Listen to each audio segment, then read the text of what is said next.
مساكم الله بالخير. اليوم ضيفتنا الفنانة خلينا نقول معروفة إعلاميا وبعدين فنيا، عدل مذيعة كانت والحين فنانتنا، عندها أعمال في سهر الليل اللي شفتوها ويانا، والحين مع سعد الفري في المسرحية. فاطمة الطباخ. يا هلا ومرحبا فيك. أنا سعيدة وايد إني قاعدة بين أهلي. أول شيء أبو داوود يعني اسم طبعا غني عن التعريف، وأنا سعيدة جدا إني أكون معك وإحنا في برنامج. تشرفنا في أيتك. الله يخليك. الله الحلوة حبيب الله الله يخليك. يسلمك طول لي عمرك. فاطمة الطباخ. فأول ما شفت بهذا التلفون أحمد يقول لي شوفي مسوية باشا، قلت له أنا أدور أحد ياكل باشا عشان أعزمه. اللي هي كراعين والسن. فالحين اليوم طريقتنا بالباكه بنسوي التشريب، بس احنا في عندنا الدولمه، بنسوي الدولمه في قاعتها الباكه. طبعا هي جايتنا الاكله من برا من الشام او من العراق هنقول، بس العاده يحطون ريش، يحطون بطاطا طماط، يحطون اشياء، بس احنا بنحط لكم يحطون فوارق، يحطون عظام الظهر، احنا بنحط لكم الكراعين في قاعه الجدر. كراعين والالسن، وبنصف فوقه ورق العنب والبصل، ونمرق عليه بماي الباكه مع الصبار، ونشوف الحين طريقتنا. بس مو لايك فاطمه وباكر. لا بعد هي يعني شوفوا هالرقه وهالاناقه بوكلها باكر. ما عندي مشكله ما دام من الايدين الحلوه هذه ما عندي مشكله. فخلنا اول شيء هذا جدرنا. اي قبل لا نبتدي انا ابي ما اعطيني طاوليني بالماعون هذا يمك. اي واحد. الغزير. ايوه لحظه بس انا اضيف لك اياه. في شيء؟ لا ما مغسول حاطين مغسول بس لان احنا قاعدين برا. احنا قاعدين برا فيسمعون صوت السيارات ولا يلي يمنا. الحلو بالموضوع ان كل شيء طبيعي يعني. نعم. عادي اصوات سياكل. كماري شخلي العيش قبل ما كماري انا موجوده. لا خليها تغسل ما بين ابيك. عندنا ورق العنب هني انا عشان اكل عشان اطبخ معاك. ساعة المباركة. ساعتك ناخذ البصل. نخلي شوية. انا بعتازله عقب اوريكم الطريقة اللي بسويها فيه. حلو. زين. وعندنا اللحم المفروم مغسول مسبع. عدل. يعني غير الباكه بنحط لحم مفروم؟ لا لا احنا لازم محشيه بعد، مفروض فيها شحيمات هذا، بس ما يبون الشحم الحين. اي وهذه الخضره مالتنا الحين. بس ابو داود عشان نوضح حق المشاهدين ان هذه الخلطه حق الدولمه. حق الدولمه نعم. الباكه كايه تستوي عندنا هني. الحين بوريكم شغلها. هذا بنستخدمه بالقاعه اللي هو الفلفل. حلو. والثوم الفصوص. ثوم فصوص هذا بالقاعه. الحين بعد شوي نفرشه. بس انا استخدم ايديني يا جماعه ترى. لا عادي. هذا الطباخ الكويتي الاصيل. كزبر الايد وبقدونس وشبنت. كزبر بقدونس وشبنت. حلو. زين العيش الحين نخلطه؟ اي وياه. يلا كله مع بعض. وهذه شيلة عيش. حلو. يدتي تسوي كذي. لازم. انا مو انتي مسويه ايدينا شو رابين قلت ما ابي الوصفه. عادي كل واحد. بعدين ناخذ البهارات مالتنا. عندنا شوية كركم. ايوه. زين. وعندنا بهار.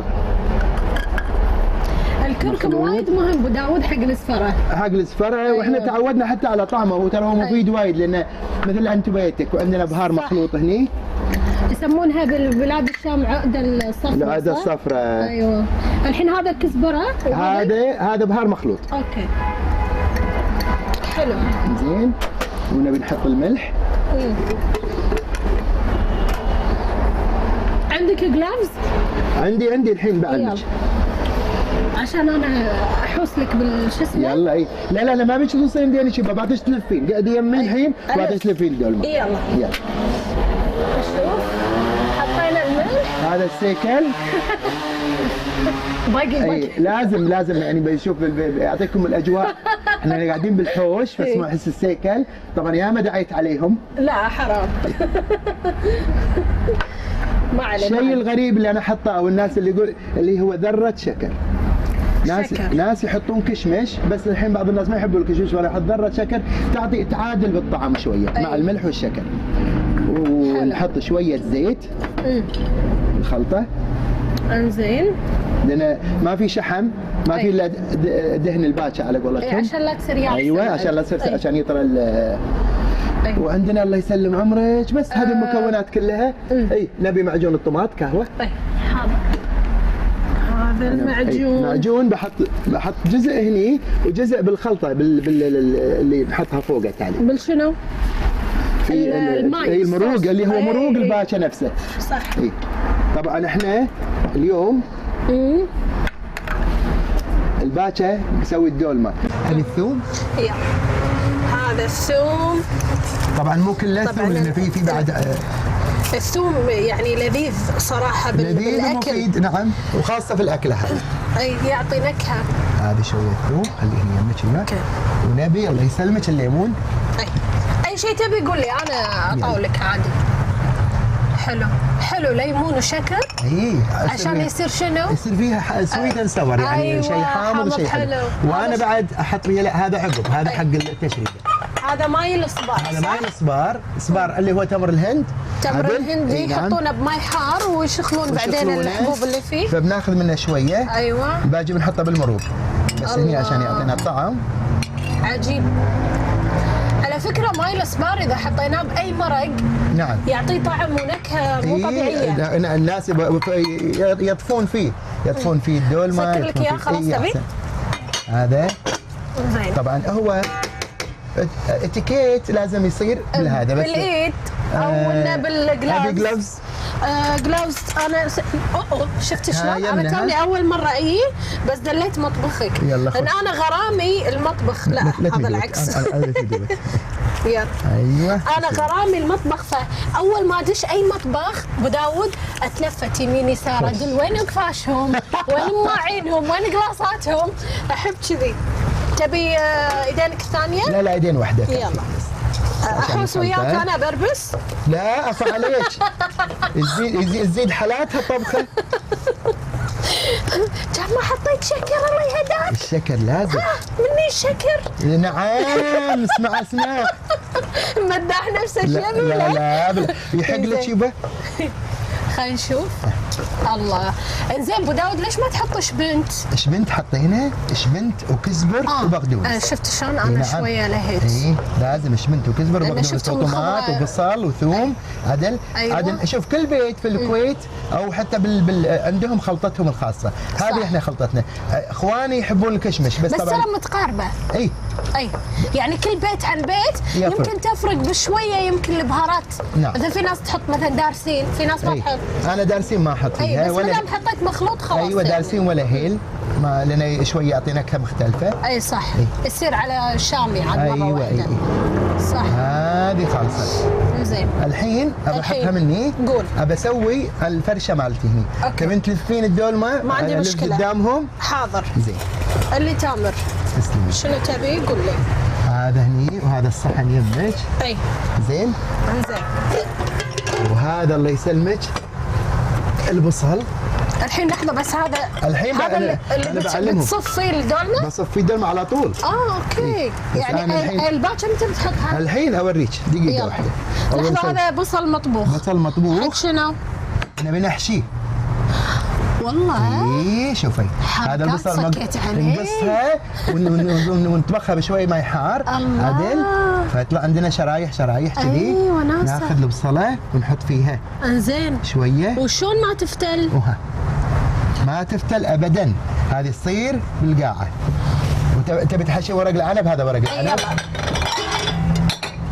طبعا ورق العنب الافضل. لا نفس الصينيه. لا تدري ليش؟ لان ورق العنب ساعات يحتاج مثل ايش يسمونه هذه القاعه مالته تكون خشب يعني على اساس تتشرب الماء. انا بلف لكم واحده كذي كهي كذي وها يمين ويسار. وبعدين ما عليك انا امهدها وتمهدها نفس الياهل. هذه الورقه يتمهد صح. يلا هذه بس احلى شيء ان الواحد خليك انت تلفين وانا بقول لهم هني ايش اللي بسوي. بس طبعا في ساعات يتي لك ورقه العنب تكون عرده احسن. صبينا شويه زيت في قاعه الجدر. عدل عقب الزيت ايش عندي البصل اللي هو بصل شرايح عشان يصير هو بالقاعه. وعندي ثوم وفصوص كهوه مع الفلفل الخضر. هذا في قاعة الجدر. ايش بيه فوقه؟ هي فوق الباكة. ناس ياخذونها جاهزة احنا نسويها بالبيت، بنسوي لكم حلقه كامله شلون ننظف الكراعين. الكرعون يجيكم بالسوق هذا شكله. ايوه لازم نحطه على النار ونشيل عنه اذا في باقي شعر قبل النار ونشقه من هني. ايوه الريال هو بعد هني في كيس يسميه كيس الشعر نشقه ننظفه، فهذا الكرعون. صح. بس طبعا بقعد لكم يوم كامل اوريكم شلون تنطبخ. الحين احنا اليوم طبختنا الرئيسيه اللي هي الدولمه، سوينا الحشوه مالتها وحطينا هذا، وهذه هني الكراعين والألسن. فبنطلع الحين ونصفهم. هذا اللسان في القاعه خليه، والألسن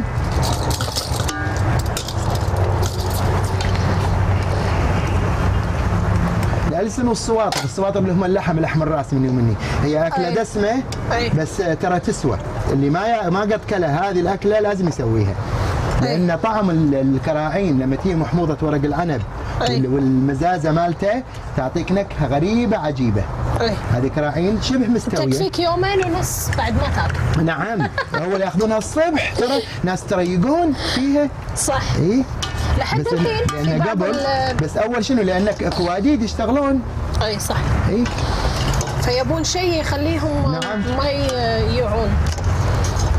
نصف الكراعين، وهذه الحمة الراس اللي اقول لكم اياها مالت السواطر. الله.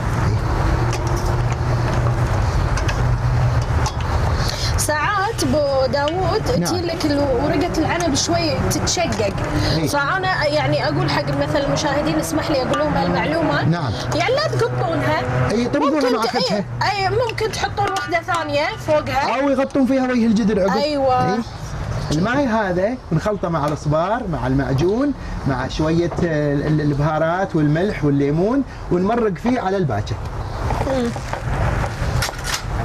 نخليكم شوي على ما نلف لنا كمية ونصف مرة ثانية ونوريكم هو مصفوف.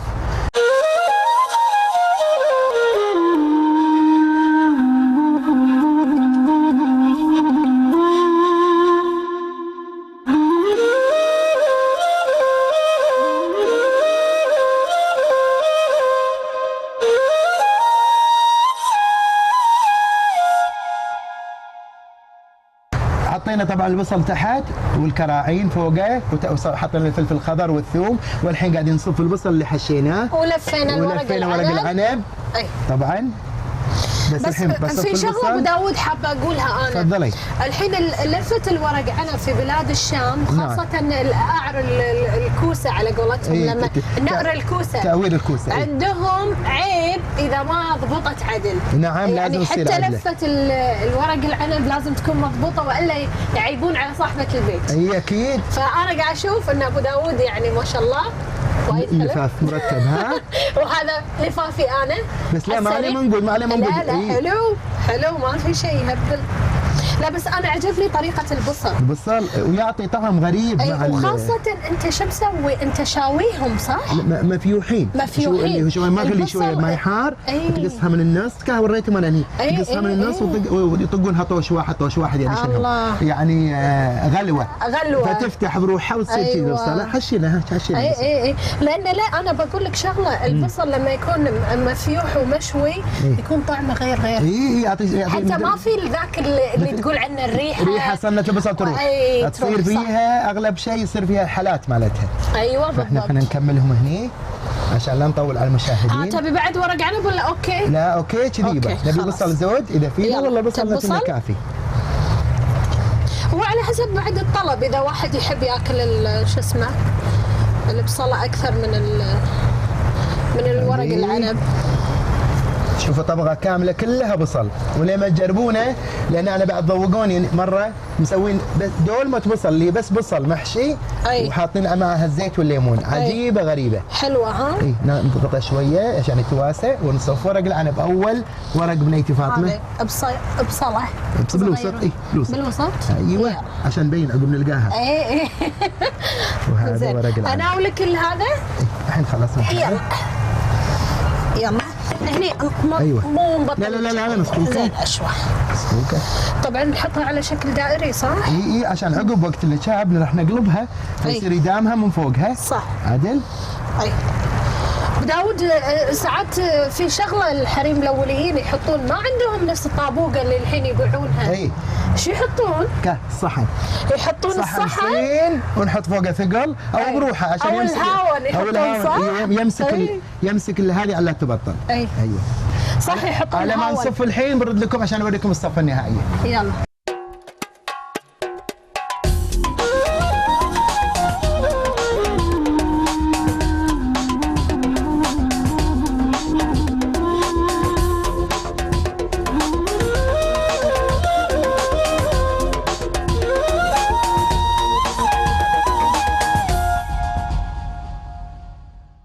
بعد ما حطينا وصفينا البصل فوق الكراعين والثوم والفلفل الاخضر، صفينا طبقه البصل طبقه ورق العنب، نسوي بالصوص نفسه اللي ساقي فيه ورق العنب. فناخذ من ماي، هذه حاره، ماي الباتشا، ماي الباتشا. زين. تبي بيز؟ لا مو اوكي، عشان بس ما شو اسمه، شفت شلون دليت مطبخك عدل. اي لا مو اوكي. وهذا الصبار، خلينا نقول يعني نص قالب صبار. اي ما نريد نحط شكر مره ثانيه صح؟ بلا شويه ذره. ذره. وهذا الليمون. انزين. واللوبه؟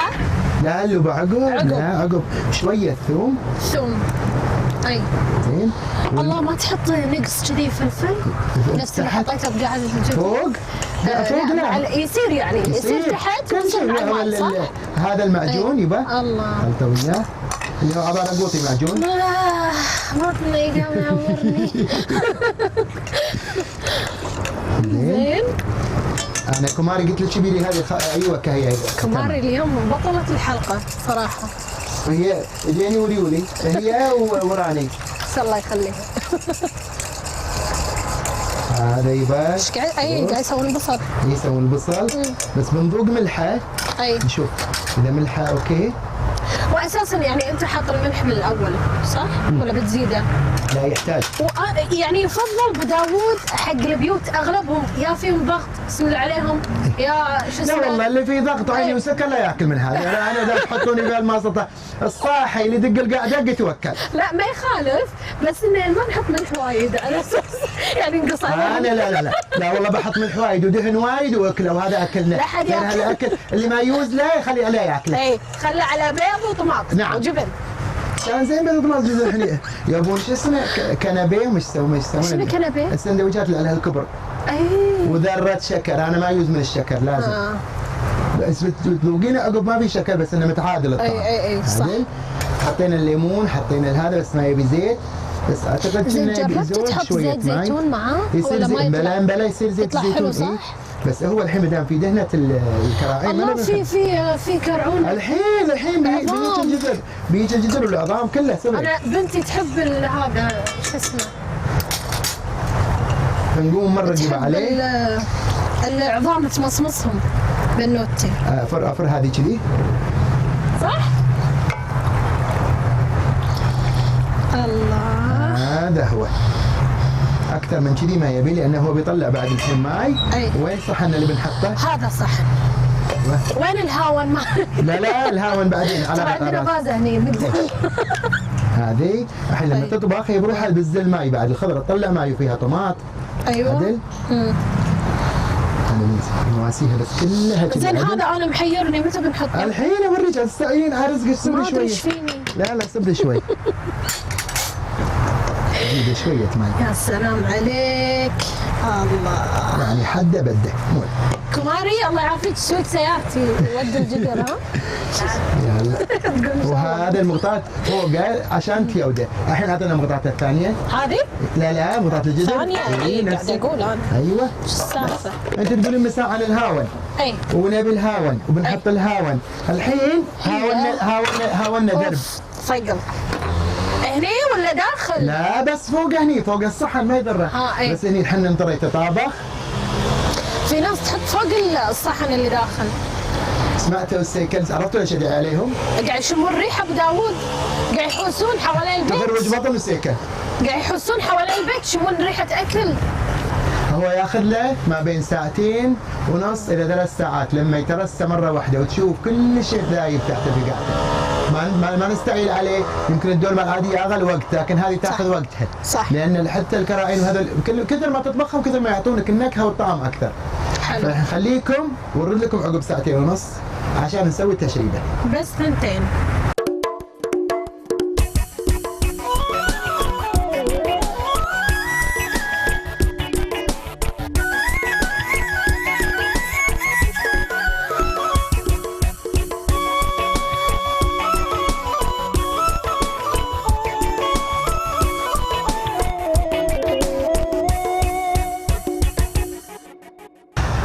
هذه دولمتنا تقريبا مستويه. جاهز. والحين عندنا باجي الباكه، احنا ما قلنا لكم الباكه، قلنا بنسوي لها حلقه بروحها. فوحها مثل فوح المكبوس، بس التنظف مال الكراعين والالسن هو اللي يبي له طريقه اوريكم اياها ان شاء الله على رواق. فهذا بجاي الباكه، احنا اخذنا منها حق الدولمه والباجي بنشرب فيه. الحين احنا سوينا بعد شو اسمه ابو داوود، هذا خبز التنور. خبز التنور قصصناه حق التشريبه. عدل. الحين بنشربه. شيل عنك هذه. نطفي عليها. اول بنشيل ابي اعطيني صحين صغير، خلي هذه الثانيه مني بحط صحين شنو تبي؟ كان عندها هي هناك، اعطيني صحين. شيل اللون الاسود. اي يلا اعطيني يبا صحن، اعطيني اياه. هذا الصحن. شيل اللون الاسود عشان هذا اللومي ترى حطيته انا عقب ما شلنا ذي، ما انا ما احب طعم اللومي الاسود في الدولمه، فحطيته عقب ما شلنا الكراعين وشلنا الالسن. اي وحطينا هني زدنا الثوم. شوفي هذا فصوص الثوم وكملنا طباخها.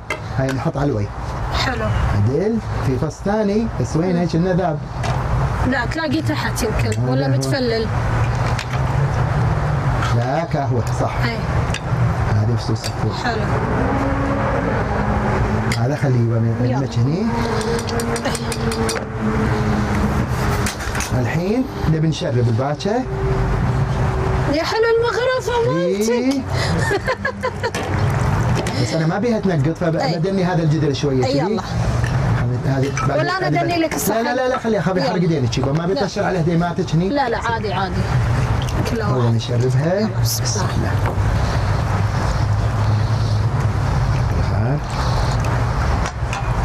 يعني حتى ابو داوود التشريبه مالت الباكه. نعم. هي بروحها تطلع دهنها. اي فيها وخاصه جدر الضغط. لا احنا قاصين يزيد كميه الدهن. بعد كماري قفت الدهن عنه. هو دهن في وايد ترى لازم يديرون لا بعد جدر الضغط يزيد نسبه الدهن، يطلع شو اسمه. شوف فيها فصوص البصل. فيها الطماط مثل فوح المكبوس، نفس الشيء مكبوس اللحم. بس زياده ثوم وشويه لومي اسود. انا ما احط لومي اسود وثوم بس ترى ما يحطون شو اسمه عشان المشاهدين بس ابو داوود. ما يحطون البهارات العدله بالباكه. الا اللومي. اي اللومي. لا انا حتى ساعات احط وياها اشيلهم وقت النشا. اي تشيلهم. اشيلهم وقت النشا. انا بنسويها كذي مو ماخذه راحتها. وعقب نيدمها لان راح تشرب. نيدمها. الله عمرك هذا اللسان والساطر. لسانات. نعم. يا سلام. وهذه الكراعين. الله يا حلوها. نعم. هذه تقريبا كذي. هذه كذي خالصه. نبي نزينها. الله. اللومي الاسود. وفص الثوم بالاسود. حلو. هذا حق الغنشه الثانيه. شنو الغنشه الثانيه؟ المعون الثاني بعد شويه نسوي. عاد اضافتي انا شنو؟ اي اضافتي انا يبقى هذا. ها اي الله. هذه اللوبه. يا سلام عليك. يلا من يشتري الصحن بكم هذا؟ الصحن يلا نفتح مطعم باكه على قولة سعد الفري وحسين عبد الرضا الفنانين. قالوا يما خبرت انك ما تدري. ها الحين ابى اوريكم شيء. تعالوا خذي هذا عني بس. الحين نسكر. هذا غطيه عدل ونسوي له شيء الحين. شوف ناخذ شويه. هذا خلاص منه ولا بضيف عليه شيء؟ لا بسوي له الحين شيء. بعد؟ اي شوفوا هذه زياده حق الكوليسترول. السمنه يصير نحط شويه نقطه دهن عداني صح؟ اي نقطه دهن عداني بتعطيه شويه. هذه السمنه هي العداني نفس الشيء. لا نشب عليها الشوله. شو لك ايامنا اليوم؟ ايش فيها؟ لا من الهواء، من الهواء. ايوه انزين خلينا نشم الريحه، شم ريحه العداني. حلو. ونحط شويه بصل. خلاص من هذه ابو داوود؟ ايوه. سكرها. شويه بصل وحبيبه ثوم.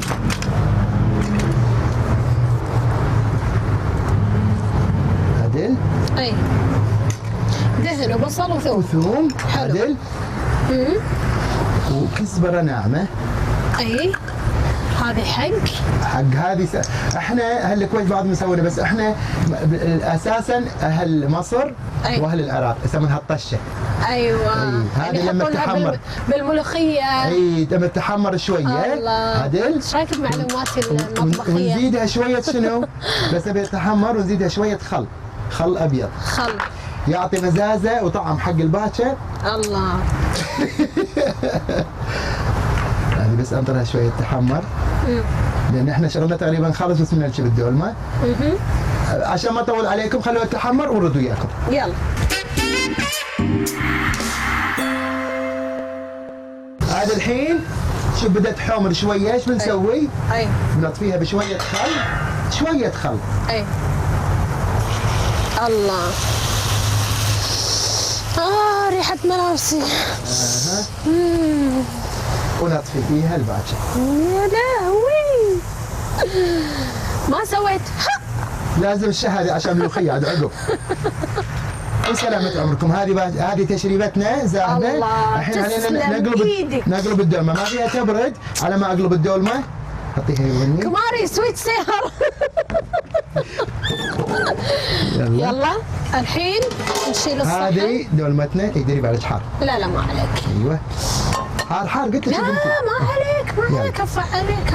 ها شفتوها؟ هذه هي. نبي شو نسوي الحين؟ نبي نقلبها. نبي عاد العوين. نبي شو اسمه؟ هذه فوطه. تبي البيز؟ كان هذا بيز. ايوه. يلا الدهنه. يلا نحط الجدر نحط الصحن كذي كنا اتوقع. لا صبري خلينا نرفعها اول. اعطيني البيز. اي يلا حطيها قلبي. يلا بسم الله الرحمن الرحيم. هذه هي. الحين انا العوين.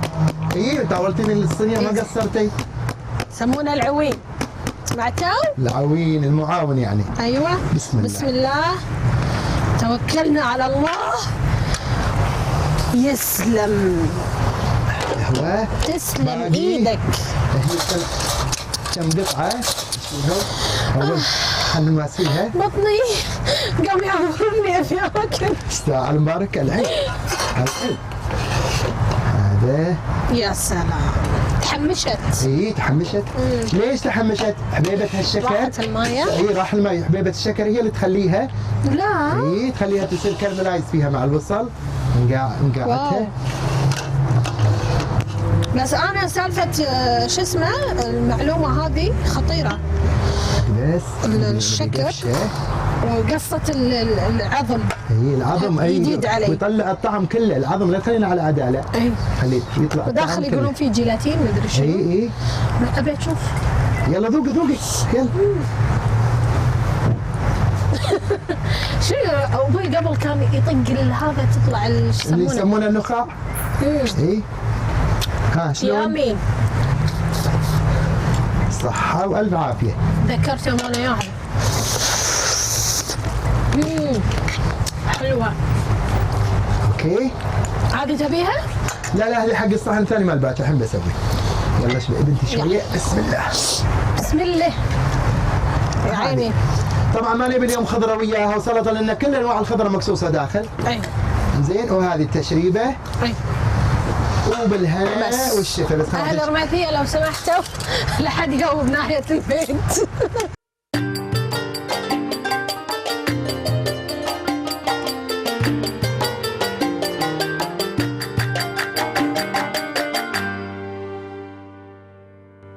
هذه الدولمة جاهزة. قعدتها الكراعين والألسن الباكر وهذه التشريبة. وبنتي تقول يلا بذوق. ذوق يا بنتي. لا ما راح أذوق. الساعة المباركة. أبي بنتي تعالي حلو تعالي. ما يهون علي صراحة. ها. حوارة. تسوي بدالة نعم. متابعة الطبخة طبعا حور من اول ما بلشت. يلا حتى لك اذوقيها. واو.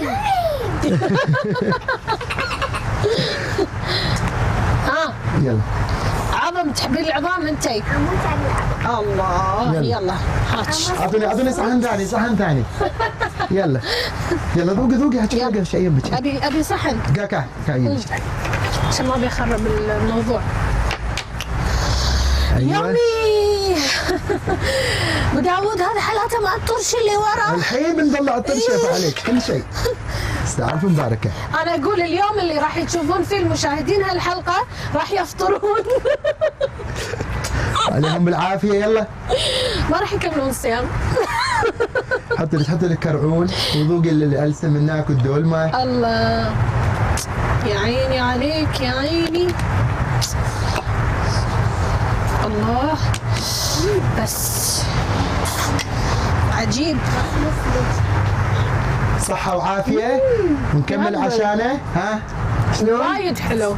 تسلم ايدك. العافية بعد روح. صدق باكر محترمة. صحة وألف عافية. في أمان الله.